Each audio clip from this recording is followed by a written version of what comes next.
तर यो एउटा जिम्मेवारी हो भन्ने कुरा स्वीकार्दै म मेरा विद्यार्थी साथीहरूमा शैक्षिक प्रयास सामाजिक सिप काम गर्ने बानीको विकास काम गर्नेछु। नेतृत्व भनेको अरूमाथि गरिने नियन्त्रणको दाबी होइन, बरु यो एउटा सेवा गर्ने निष्कपट इच्छा शक्ति हो भन्ने बुझी काम गर्नेछु।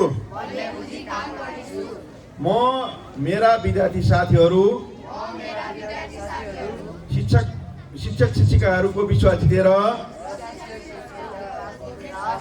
सामूहिक भावना स्थापित गर्दै हाम्रो विद्यालयको आदर्श वाक्य संस्कार सहितको शिक्षालाई हृदयमा राखी साथीहरू बीच आत्मीय जगाउने गरी काम गर्ने वाचा गर्छु। मैले वाचा गरेका सबै कुराहरू बिना कुनै शर्त पूरा गर्नेछु र सबैका लागि अनुकरणीय रोल मोडल बनेर काम गर्नेछु। हस्, धन्यवाद। अब यसमा बुझ्नुभयो कि तपाईँले के बुझ्नु पर्यो भनेदेखि यो चाहिँ पद भनेको प्रतिष्ठाको विषय होइन, सर्भिसको रहेछ।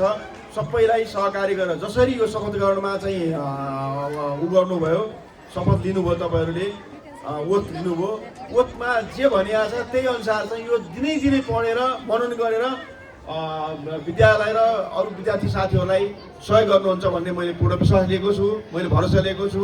विश्वास र भरोसामा आश आउँदैन भन्ने पूर्ण आफू आश्वस्त छु र धन्यवाद। र सम्पूर्ण यो ल्यापट गर्यो यो कार्यक्रम आयोजक सुलभ सर, म्याडमहरू, कमल सर लगायत सम्पूर्ण प्यारा विद्यार्थी भाइ बहिनीहरू लगायतलाई विशेष धन्यवाद दिन चाहन्छु।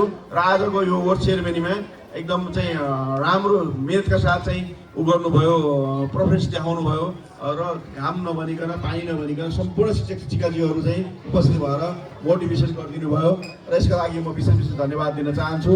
र हाम्रा साथीहरू ग्राउन्ड सब साथीहरूले पनि सबै म्यानेज गरेर गरे हुनाले उहाँहरूलाई पनि विशेष धन्यवाद दिन चाहन्छु।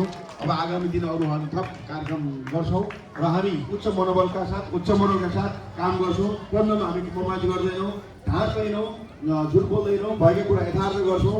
नराम्रो